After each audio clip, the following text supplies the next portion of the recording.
Hey, you guys, and welcome to this week's edition of the Pantry Chat, Food for Thought. This week, we are going to be talking about a subject that we haven't talked about here a lot.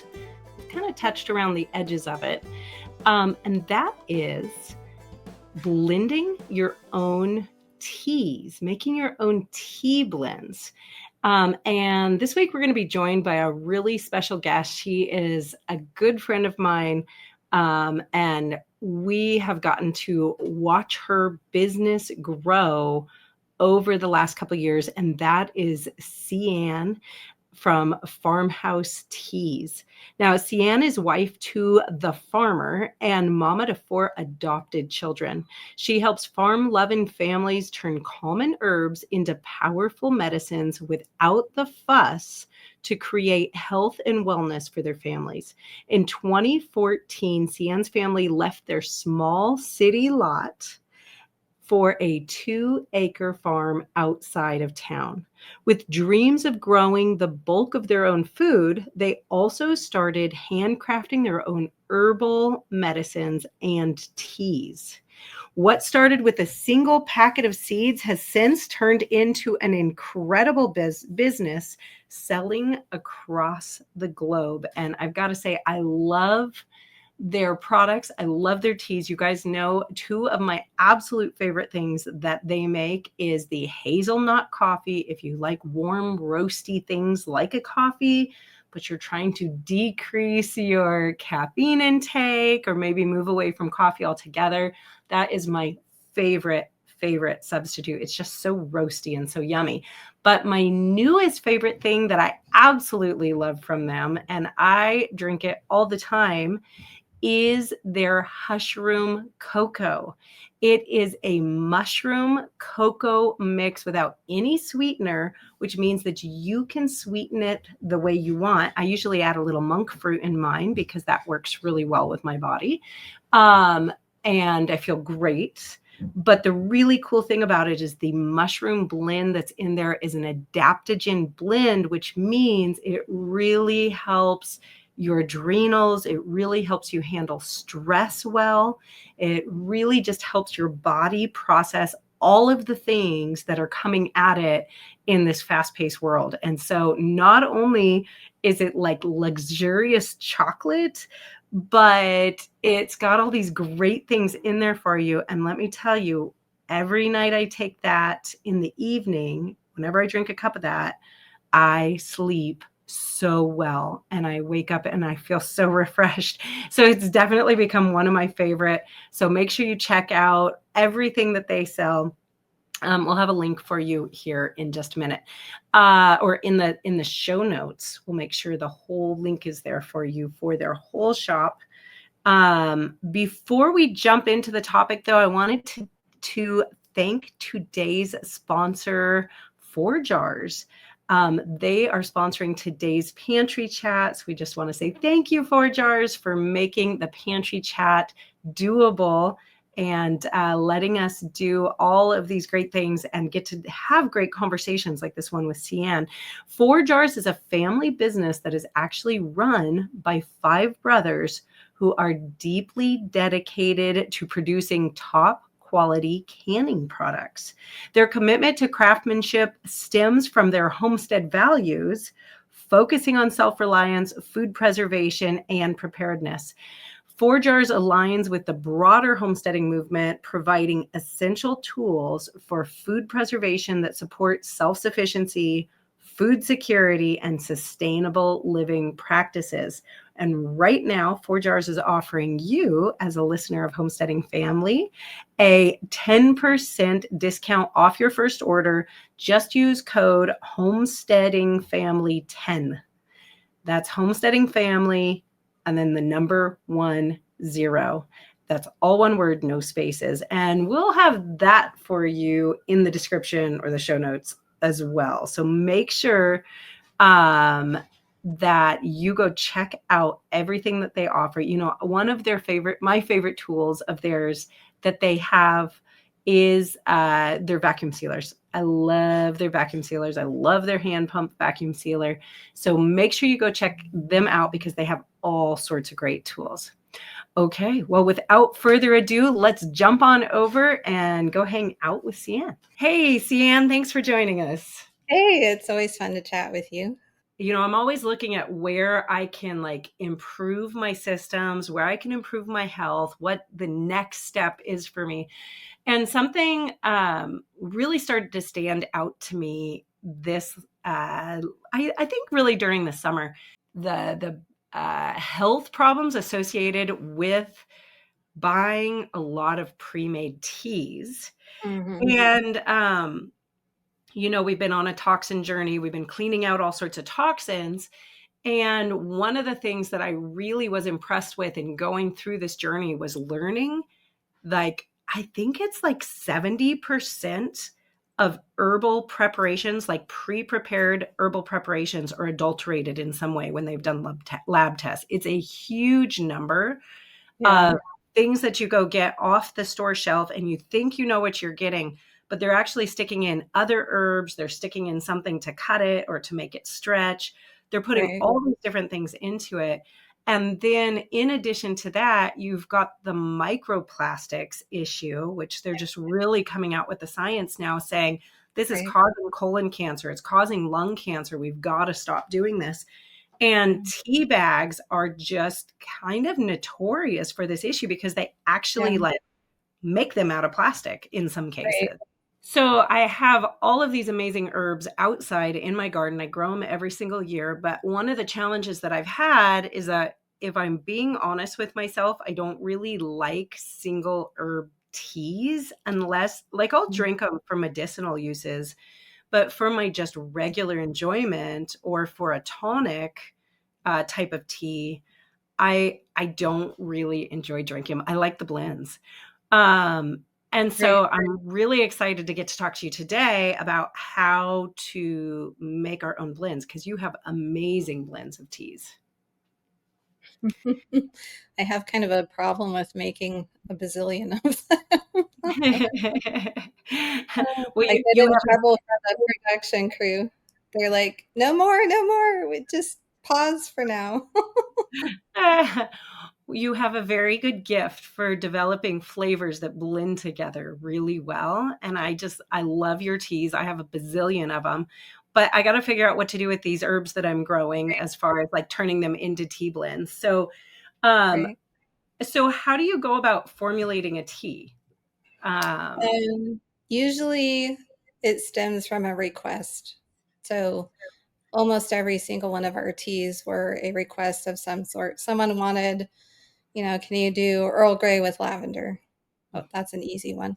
Um, but my very first tea was actually a lactation tea because we had just adopted our newborn, and I had the crazy idea that I was going to stimulate lactation so I could nurse her because I really didn't want to put her on formula. Our other three kids, they were 2.5 and 3.5 when we adopted them, and so I didn't have the choice of what they ate when they were young. And it didn't end up working. But in order to do that, part of it was drinking a lot of a tea, and it got really expensive. And so I decided I was going to make my own version to save some money. And so I kind of copied the one that I had been using. But like every one of our teas has the same kind of story behind it. Let me think of one. Peppermint patty we have uh, was one I created because I love those little York peppermint patties, but they're yep. full of all that junk, right? And now I found a substitute that just uses honey, which is great. But before I didn't have that, and I still wanted that flavor, and so I turned it into a tea with peppermint and chocolate. The one I'm drinking today is Coastal Cranberry, and it's kind of like a mulled wine, but I don't do alcohol. I have a reaction to it. And I still wanted that flavor around Christmas time. And so I turned that into a tea. And so we have lots of customers saying, hey, I need, whatever tea company doesn't make my tea anymore. Or maybe they want it loose leaf and not in a tea bag. Those tea bags, not only do they have the microplastics, but it's also usually the dust from the bottom of a barrel that they're using. It's not a whole leaf tea. And so they want a comparable flavor to what they're used to. So that's usually how we come up with blends. Sometimes it's medicinal, like I need something for this particular person and they can't have this, that, and the other thing, but they need some help with whatever particular ailment. So Mm-hmm. it really just depends on the purpose. Okay, so you start with a purpose or maybe a flavor. You talked about that with the Yeah, peppermint sometimes patty. a flavor profile, I want a peach tea or I want an apple cider tea, Huh? and then go from there. Okay. And I guess maybe we should start by talking about the difference between loose leaf and bag tea and how you brew loose leaf tea, because I grew up in a household that drank a lot of tea, and it was unheard of to have a tea bag back in my house. My parents had Yeah, spent a lot of time in England traveling during my dad's work and different things, and they really brought back tea time traditions. yeah, And so from our earliest age, we were having, black tea time, and you had to brew the pot properly and the proper amount right. in the pot and for the certain amount of time with the tea cozy.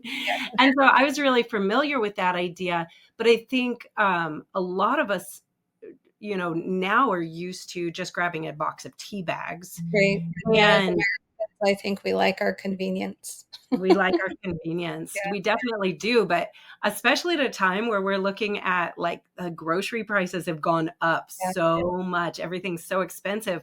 This is just a place where you look at it and you're like, this is actually a ridiculous cost for something that doesn't, it's not that much more convenient when you actually get your systems in place. right. Yeah. Yeah. If you break down that cost for the tea dust, if you ever open a tea bag, it's pretty educational to see what's in there and what's not in there. It literally is like a bunch of powder in this tiny little bit.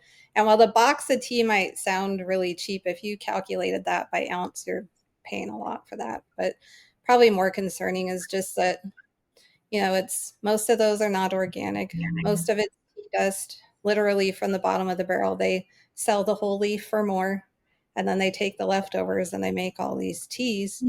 And then because you have the powder form, it's losing all of its medicinal properties really fast because of all the air exposure in the powder. And that loses all of its flavor too. And so to compensate for that, most of these companies use natural flavorings and synthetic flavors to give you that. So that's really what you're drinking. The powder is just kind of, you know, a visual that you have something there, but you're really drinking the extracts and the teas.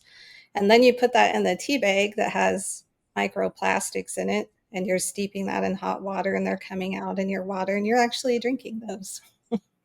Oh, So, that's lovely. yeah. It's amazing. It's kind of like the equivalent of chicken broth, buying it in the store in the Yeah, little cans. It's like, one, it's so inferior. It's just right. can't even It's come close mostly to comparing. salt, Yeah.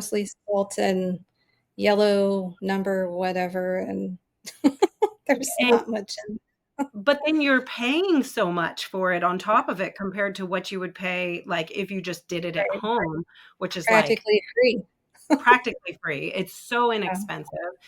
And, this is the same with teas. And so talk yeah, to me about brewing loose leaf tea, because one of the first steps that a lot of people make is to go from tea bags and going to right, your grocery store, buying tea bags, to actually just starting to buy good quality loose leaf tea. Like the first thing they do isn't always just to go like, hey, I'm going to go out in the garden and start blending my own. right. So if they make that step, like say they come and check out your amazing catalog of different things that you've got, and they buy a couple of teas that they think they're interested in, they get it home, they're like, oh, it's not in a It doesn't bag. come in waves. Yeah, we get What do that I do sometimes. now? Usually, if they find us, they're forewarned, but occasionally we get that question, "What do I do with this? Do you have anything that comes in a bag?" Because it's a mindset change, I guess, and it's really simple. I mean, if you have what most people know is a French press, we call it a tea press. Um, that's usually really simple. A lot of people have those if they drink coffee. It's just a glass beaker with a little strainer you push down. So you would just dump it in there, pour in your boiling water following the temperature and measurement on the bag, and steep it, and then push the strainer down and use that.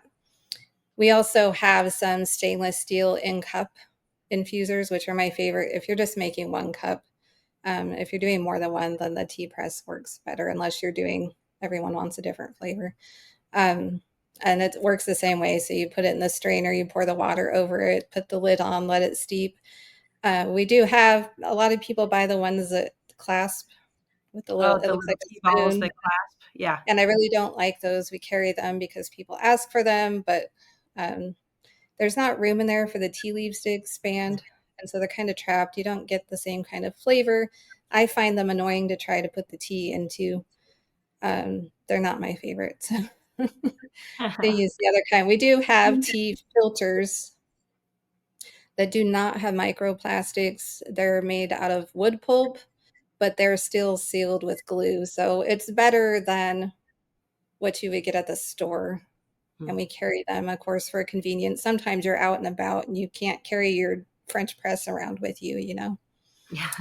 And so if you pack one of those, you know, it's better than going, well, I'll just get the one at the restaurant with the plastics in it and deal with it. And the other thing about those is they bleach them. If you ever have a white one, they bleach those, and the bleach is still in the tea bag until you infuse it in your hot water. And then you also have bleach in your tea. Oh, that's nice. Yeah. Just for an added bonus, you know. Right. Yeah. Okay, so when you're making loose leaf tea, how much, give us some of the specifics, like how much tea per cup, how long do you brew it? Mm-hmm. So usually it's about a teaspoon is your standard measurement of loose tea. Some the benefit of this is that with loose tea, you can make it stronger, you can make it, you know, not as strong. Like our coastal cranberry tea is kind of strong in itself, so you know, 1 teaspoon might be a lot, but in general, it's 1 teaspoon. That's what you'll find in your tea bag if you measure it out, is about a teaspoon of the dust. And then depending on the tea, the steep times are different. So like with a green tea, you don't want to steep it more than 4 minutes because it's going to taste bitter. So if you've ever had green tea and you didn't like it, that might be part of the problem, is just that it brings out a ton of the bitterness and it starts to not taste good. So with a black tea is about 5 to 7 minutes. Now everyone has their preference. So, you know, these are just general guidelines. With an herbal tea is about 5 to 7 minutes, or even longer. You can go 10 minutes like we do with our not coffees because it's a root and it'll pull out more flavor that way. So um, I'm trying to think of, I think we have a blog post that has a tea steeping chart on it that goes through every kind and their ideal temperature and steep time. Perfect. So just walk us through really quickly if you're going to make a cup of tea, like how do you do it?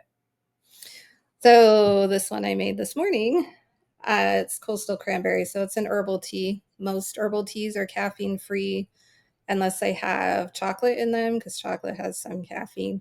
Um, I think there's one more herb, but in general, they don't have caffeine, and that's what I tend to drink. And that's a lot of the flavors that we have. But so I would put my strainer in here. I wonder if I have one next to me. This isn't the one I use, but it's the only one I have here. A strainer like this. Mm, that's a We good one. don't actually, yeah, we don't actually sell these ones anymore. This is an old one, but to get the concept down, you would just set it in here. And I'm not going to put it in there because then I'll drip all over. And then you would put your tea inside there, just your teaspoon, and let it, and then pour the water over it and let it sit. And then you would set your timer for 5 or 7 minutes because otherwise you'll forget it. And the joke is that's how you get iced tea. That's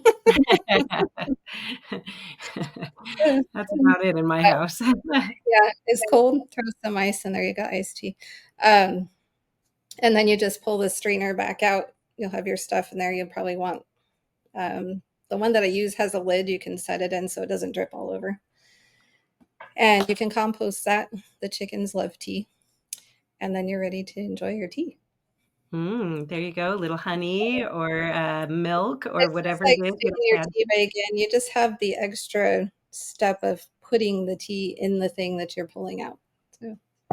We have some standard protocol in our house because I think probably because I was raised with this really close association with tea.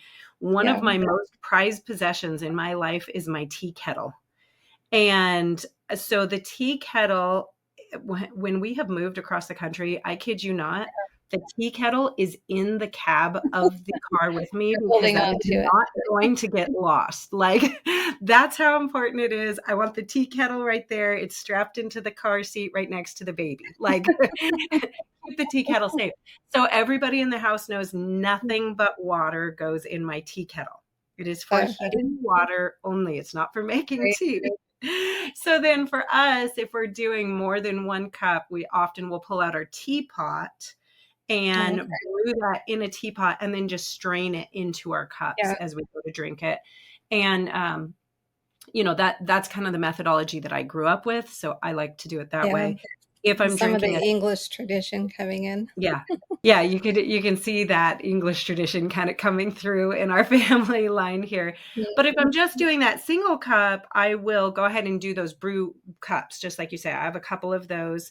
Yeah. All of their lids have been broken at this point, so none of them have a Uh-oh. lid associated with them. That's I'm what gonna send happens you in to my yeah. And so I stick a saucer on it so it can brew with a there you lid go. and then pull it off and let it drain out on the saucer and just have my tea. And I love that because one of the challenges I think with the loose leaf tea is this idea when you make a tea with a tea bag, Yeah. you throw it all together and you walk away, right? Yeah. You don't have to stand in the kitchen, you don't have to come back 7 minutes later. And Right. so that convenience of having that all-in-one like brew cup where Mhm. wherever you went and sat down after you made yourself a cup of tea, right there you can just Right. pull your brew basket out and put it on the saucer and it's ready to drink. Yeah, and the important thing about that cover is that it keeps in all the essential oils from the herbs. And so if you're talking about, well, beef flavor or medicinal purposes, you don't want those to escape. You want them in there. And so that lid's really important. It's not absolutely necessary all of the time, if you don't have a lid, but it's definitely ideal to keep all those oils in there.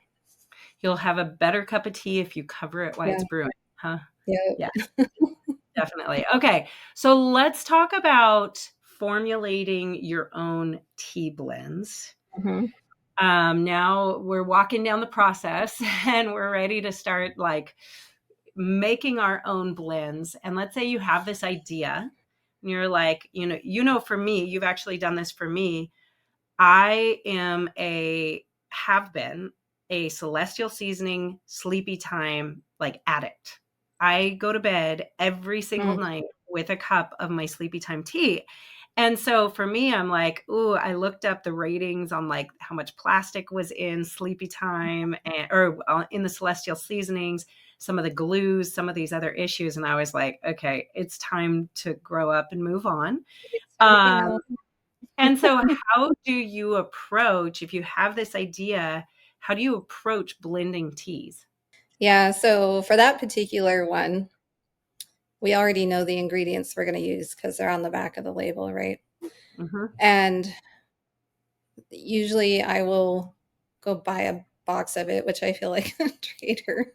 But I need to know what it tastes like if it's not something I already drink. Like, what's the flavor profile are we going for? Is it heavy on lemon? Is it heavy on mint? Is it heavy on spearmint? I'm trying to remember what was in that one. I don't drink that particular one because it has chamomile in it, and I am allergic to chamomile. So I did taste test it once. I had other people taste it because I couldn't drink it. So um, we look at that and then look at the list. And generally, because we pack our own tea, we know the legalities of how the ingredients need to be on there, and they're listed in order of volume. Hmm. Um, so that tells me, the first ingredient, if it's chamomile, there's more of that than whatever the last ingredient was, which I think with that may have been a flavoring. I don't remember on the list. When there's flavorings, I try really hard not to ever use them. When we do use them, we use an organic flavoring. There's a couple of different kinds of flavorings. Some are just, what you might think of as like vanilla, where it's the bean steeped in the alcohol kind. That doesn't work for everything to pull the flavor through. So sometimes it's a laboratory made with organic ingredients. It's certainly not my ideal, but sometimes that's the only way you get a certain profile. Because let's take like apples. When you steep dried apples in water, it tastes like nothing really. It doesn't taste like apple juice. Okay. Maybe if they're freeze dried, not if they're dehydrated.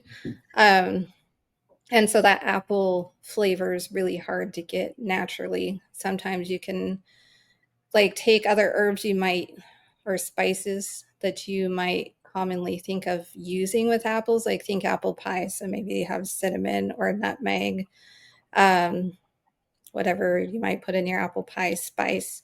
We almost taste that more than the apples when you put that in a tea because you don't get the apple flavor. Then maybe you're thinking, well, apples are tart.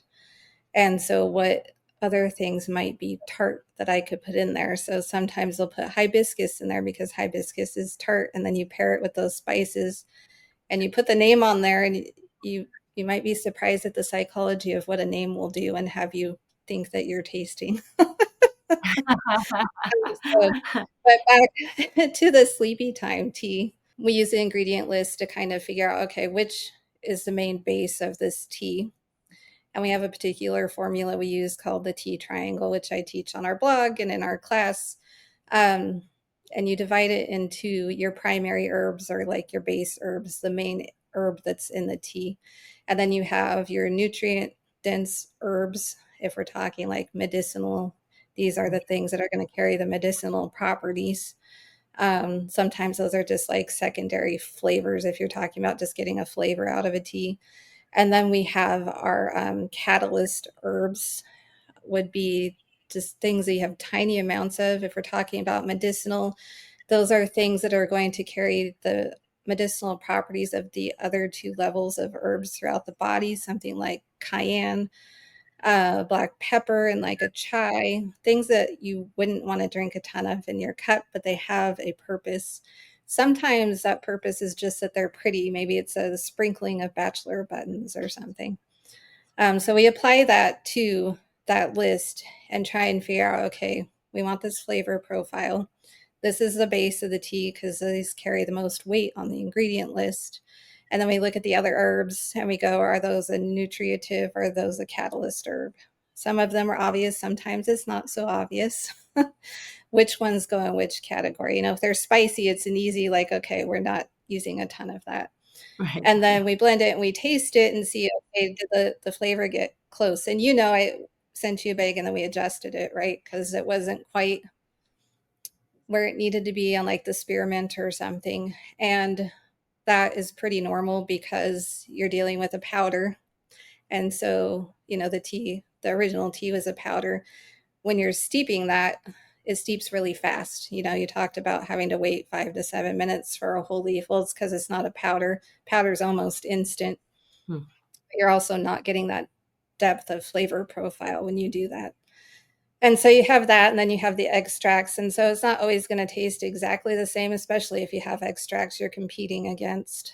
It's really hard to, they're so strong and they carry so much of the flavor profile. You're really making a new tea, but you're using the, you know, the ingredient list you're trying to match as a guideline. That's if you're going to like copy some tea that you love Okay. and want to make yourself. Let's dive in for a moment to the difference between medicinal teas and teas for flavor. Are Mm-hmm. all teas medicinal? Um, they could be. It depends on how much of them you drink and what particular herbs are in them. So if you're going to drink, let's take chamomile because everyone's familiar with that, or peppermint. Um, those could be medicinal if you're drinking either one of those after dinner. They could support your digestive health and help you, you know, your digestion work better after a meal. Lots of people have peppermint, you know, a peppermint after a meal. And that really stems from a tradition of being able to digest your food better. Now, if you have one cup here and there, it might help you with a meal, but it's probably not going to like help you long term or with a chronic issue. If you had, oh, let's say maybe some upper respiratory issue and you're trying to breathe and you need, you know, you could grab the peppermint and the aromatics might help you a little bit, but maybe it wouldn't work the same as, if you're going to drink, what do you call it in your classes? A fire water? Uh-huh. Yeah. That might have more of an effect than that peppermint. That's And it would definitely be more medicinal because you're not going to drink it for enjoyment. I don't think. I don't know anybody that would drink cayenne tea for. yeah, that's like a cayenne herbal vinegar, if we would want to put it that way. And yeah, Yeah, that is very strong. yeah. So, some of it depends on the herb and its strength. Some of it depends on the frequency and the amount that you're consuming. So, So how would you go about blending something different if you are like, hey, I want a respiratory tea for cold and flu season, but mhm. something that my kids are going to enjoy and want to actually drink because it tastes decent. How Yeah, would you do right. that differently? A lot of that comes down to which herbs you're using. So, there's so many, there can be 10 herbs that work for the same issue. Hmm. And so you really need to know your herbs and their functions and their flavor profiles and what they do. I saw something in a group online the other day. Someone made some tea because they wanted the benefit of it, but it was a particular herb, and I can't remember now which one it was. It's really bitter. And oh, Sounds like golden, vervain. it was golden seal. Oh, okay. Already, I don't even have to say it, but so they're putting golden seal in tea and drinking it, and I just shudder. It's so bitter. It's so, Yeah. so bitter. And that's the thing with herbal medicine is like you can make a tea out of it. It's fine. It goes down. It's not going to harm you. Right. It's just that you're not going to get that much of it down. So a tincture probably would be a better option for golden seal. And then, I'm trying to think of something with similar properties that might taste better. I mean, bitter herbs have their purpose and need to be bitter to some degree for them to work. But I can't That's remember why the you turn them into bitters and drink them as yeah, bitters and not as an herbal tea for slow sipping. right. I mean, you could like try and maybe put that with some dandelion and chicory, like are not coffee bases, but you still wouldn't want it. It would be really bitter. Yeah. I Yeah. don't know what you would. So there's just some things you just wouldn't use, and I think you just have to know the understand the herbs and then the flavor profiles and go. Um, those aren't going to go well together, and it's not going to go down. So with the kids, um, my kids, because they came from orphanages and they we're lucky to get food over there. They're not picky at all. So mine aren't like your normal kids who only like to eat certain things. But in general, what I tell people when they ask is like, well, peppermint's a good base, or like find an herb they like, and then we try and pair them together. Or maybe it ends up not being a tea and it's a tincture because it goes down faster. Not all medicine tastes good. There's some base herbs for teas like peppermint or chamomile or hibiscus that are really good flavor Mm. bases to start with and kind of pair things. Lemon balm. Um, I'm trying to think what I have on my shelf. That's what all the top ones are base tea stuff. Green rooibos. And then of course you have your black tea and green tea and your white tea you can use as a base. Okay, so you kind of use that triangle method the same for your medicinal teas as you would for Right, just a as flavor for base. flavor. Yeah, so maybe the middle one's not a nutritive, but maybe like, I want some of this flavor. It's like 25-30% of it is this flavor and 50% of it is the base flavor or something. Your ratios can change. Um, but yeah, instead of picking things that are like nutrient dense and they're medicinal, you would put in more flavor profiles. It's kind of like building out a recipe when you're cooking. Like if you're making stir fry, your rice is your base, right?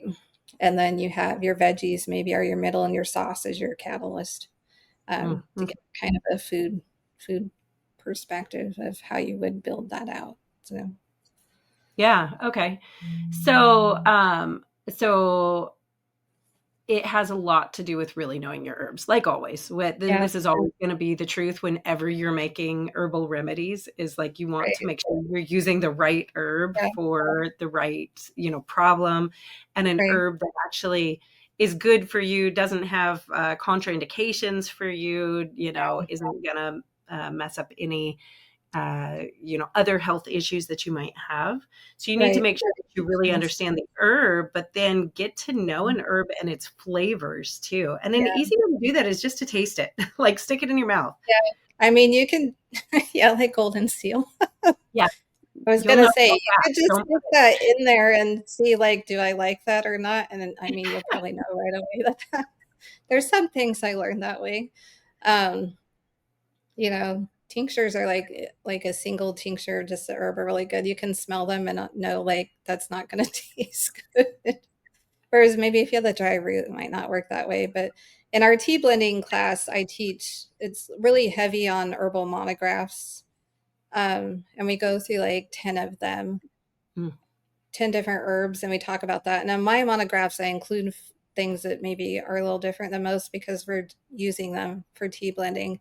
And so we have flavor profiles on them. We also have flavor pairings on them. So some of the work is already done. Like, here's the things that go well with it. It's kind of like companion gardening, which plants grow best with other plants. And so we have our flavors that go well with this herb.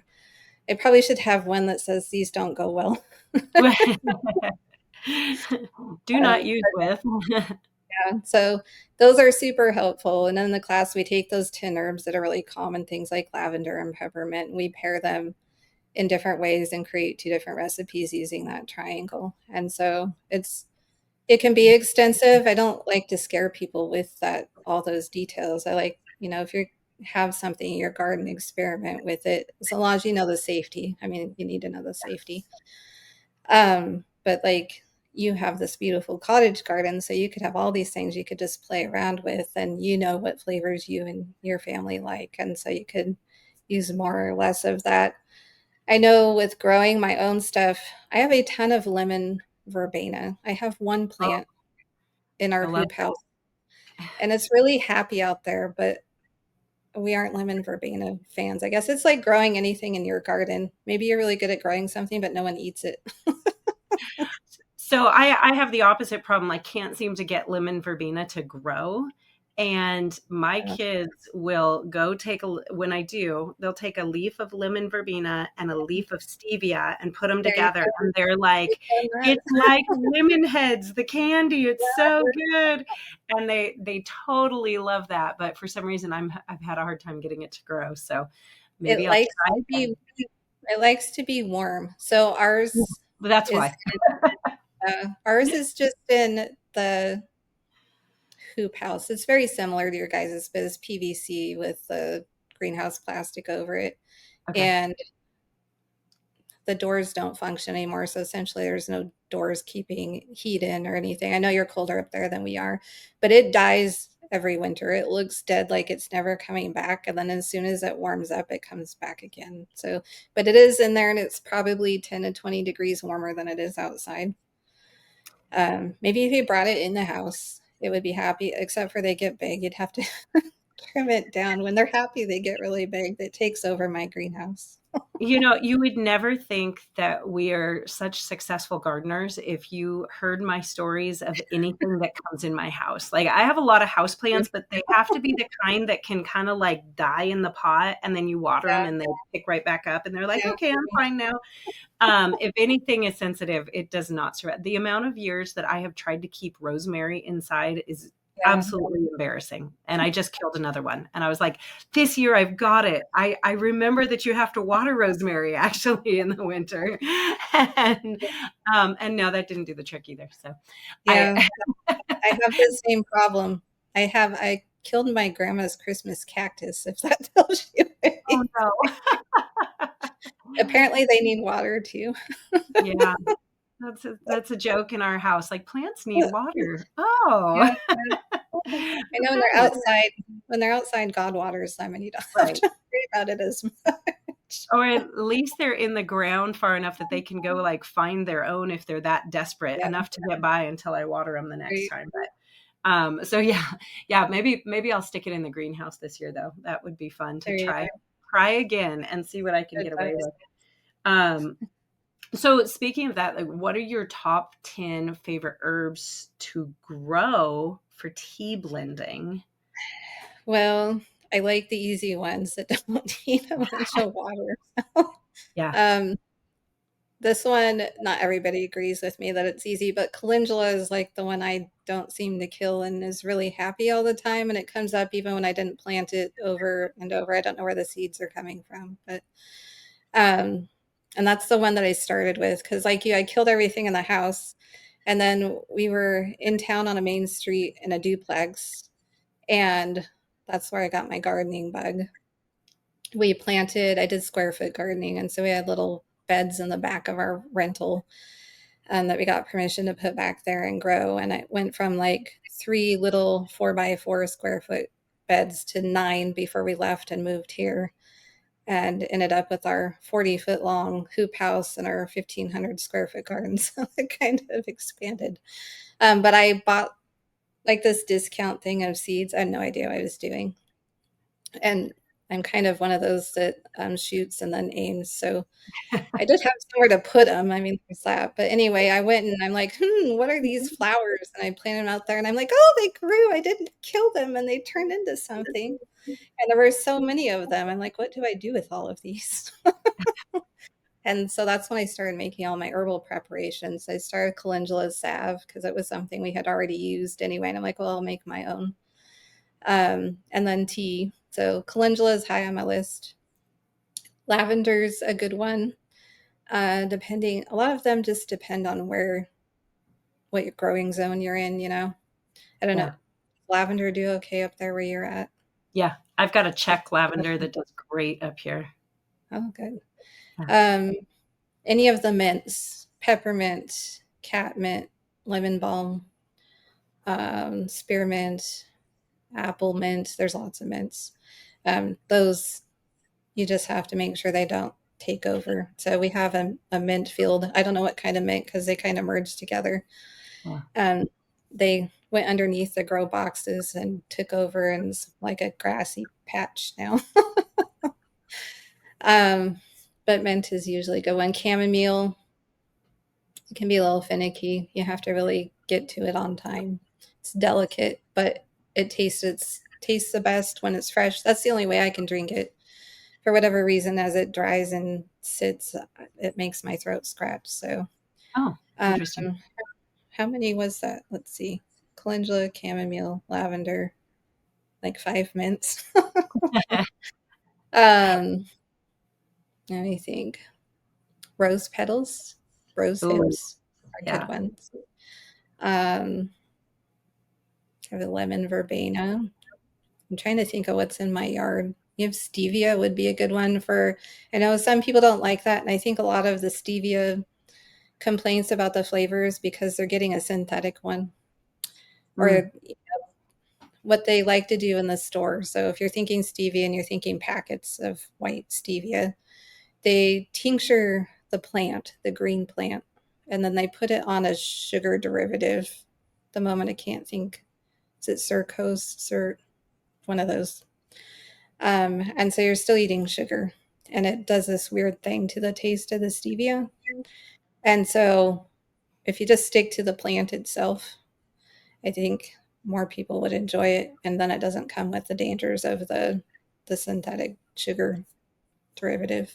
When I first got my plant, the kids didn't know what stevia was. So I take a little piece off and hand it to them. Eat that. And they're like, Mom, you want me to eat a leaf? So I hand them the leaf, and it was just, I should have had the camera on them because their face did like the Grinch thing, you know, in the movie where it's all grumpy and then it just turns up really big and they're like, oh, candy. Yeah, I Because know it's, for me, one of the tricks is not putting too much stevia in, yeah, and that can help a lot. really Like sweet. it's so sweet. You have to just go really light. Sorry, I Yeah. just choked on my own drink. Yeah. I keep coughing. Um, that's what you don't do with tea. That is not a creative use of tea, is like putting it down into your lungs. So don't do that. So as Don't CeAnne, I'm side going to with mute myself and deal with this. But while I'm doing that, what are some of the more unique ways you can use tea? I know we talk about drinking, and that's what we think about, but there's it. actually a Yeah. lot of different uses of tea. And I know you have a lot of really creative ones. So I'd love to hear some of your creative uses while I take care of myself here. Yeah, there's lots of things. So we call it cooking with tea usually. And some of the more popular ways to use them is to make gummies. Gummies are really popular. You can make herbal gummies with tea. And then another variation that's really similar is Jello. Really, the only difference between a gummy and a gelatin is the amount of gelatin that you're putting in there. So a gummy, is firmer than like a Jello, but essentially the idea is the same. And those are really popular. You can use tea, like really strong teas, to dye Easter eggs, or just as natural dyes in general. You can grind them up and put them in like frosting for cake, natural cake dye. Um, I use a tea called Lapsang Shusong. I can't ever get it out right. Shusong, and it's a fermented tea. They ferment it under the ground, but it has a smoky flavor. It tastes like liquid Ooh. smoke, and I would never actually drink that as a cup of tea because to me that's weird. Some There's lots of people that like it, but for me, it just tastes like I'm drinking smoke. But how I use it is I grind it up and I put it in my Oh, barbecue wow. sauce Sounds delicious. and my meat. Yeah, meatballs, and it's a natural process the way that they smoke it, and so essentially I have my all natural liquid smoke in a tea. It is caffeinated, so if you're caffeine sensitive, you might want to watch the amount you use. A little bit here and there for me doesn't bother me too much, but um, there was some other recipe I was thinking of. There's all sorts of drinks and mocktails and smoothies and all sorts of things you can Well, and make. you mentioned So it earlier, but somebody actually just asked me the question the other day, can you turn medicinal herbal teas into an iced tea? And so I oh thought, yeah, oh yeah, we should talk about that, because here right now it's cold out. yeah. We want our hot teas, but in the middle of summer, you can absolutely just ice them down and turn them into an iced tea. Right. Yeah, I think that's another just mindset change with like the tea bags. We get that question a lot. Can I ice this? And I sometimes gently want to say, nope, you can't put ice in there. Yes, you can ice. I think what people are really asking is like, do I do anything Right. different with it, to make iced tea? And yes, you do. Generally, you want to steep it twice as strong because the ice is going to dilute Hmm. your flavor. Uh, And so if you steep it twice as strong, you don't have to worry about that. And we drink iced tea, sun tea, all of those all summer long with our herbal teas. And they can certainly be medicinal. Some flavor profiles come through better because the coldness can alter that to some degree. So you want to stick with things that are maybe stronger flavor profiles, which is probably why black tea and is so popular with sweet tea, is because it's got that really Mm. strong flavor profile, versus if you did chamomile by itself, it's going to be Yeah. really light, which may be fine, but it's not going to come through like a hibiscus is some of our favorite base to use in a lot of our teas that we promote as like iced or cold drinks, because it's such a strong, flavorful herb. It really comes through good when it's cold and Yeah. iced. I think another question that people are asking when they ask that, like, can I ice it, is like, is it going to change the medicinal value of the tea if I drink it iced? And, Yeah, for most herbs, the answer is no, it doesn't change it at all. There are a few that, right. for very specific purposes, you want to drink them hot. The one that comes to mind is Yeah, yarrow for a fever. If you want to use yarrow to break a fever, yeah, you really want hot yarrow tea. But, yeah, you know, yeah, with the exception of those few little exceptions, I guess, that yeah. most of those Well, values. like marshmallow root steeps, you get more of the mucilaginous part of the marshmallow root if you steep it when it's cold versus when you do it hot. But that you have to do over, many hours and not a few minutes. And so there are, anomalies like that where you might want to know your herbs again and know what they tend to do. But in general, those are like exceptions. Or if you have a cold, like say you have a sore throat you want to keep your throat warm. So you don't want to drink ice, anything. And that has less to do with the herb and more just to do with the temperature of what is coming in contact with your throat. The properties should be the same. And, if you're really getting into your medicinal teas and you're drinking like tonics daily and you're doing the really long infused herbs for the medicinal purposes that are, really thick and strong, those are usually go down better cold, and it's harder to drink those hot. Good. Well, if you guys are interested in this topic, you're interested in diving in a little bit more, I know CeAnne has an amazing tea blending course. CeAnne, tell us a little bit about your class on tea blending, because I've gotten to see it and I love it. And I'm definitely going to be like rewatching it as I jump into doing some of my own blends this year. So it's called Medicinal Teas in Small Spaces. So it's geared definitely for people, back when I learned we had that tiny space of the duplex, that's really where it's geared towards, is I just have this little place I can grow things. So we go over the different ways to steep tea and show you, tutorial wise, and go over why that's bad with all the science and all the statistics and all of that. We talk about where to source herbs and, all the tools that you might want for blending your own teas. We go over the tea triangle and talk about those 3 steps that I mentioned. And then we take that and we apply it to 10 different herbal monographs. We talk about what a monograph is and go through all that, how to make your own for each herb, where to find your resources to do that. And then we take those 10, my top 10 herbs from lavender down to tulsi, holy basil, and we run them through the tea triangle, creating 2 different recipes for each of those herbs. So there's 20 with a bonus one, and there's 22 different recipes. And then I blend each of those with everybody and show you exactly how to do it, and then provide you with resources so that you can go on and do your own. And it's probably a good 6 hours or so of learning and how to go through that. And then, of course, we have community support in there, so you can ask questions of specific things that you're like, I have this in my garden, what could I do with it? Or how does it apply to this? Or how do I do that math? Or I have this tea that I want to copy. How do I go about that? Great. So I will get the link for you guys down in the description or the show notes, depending on how you are listening to this.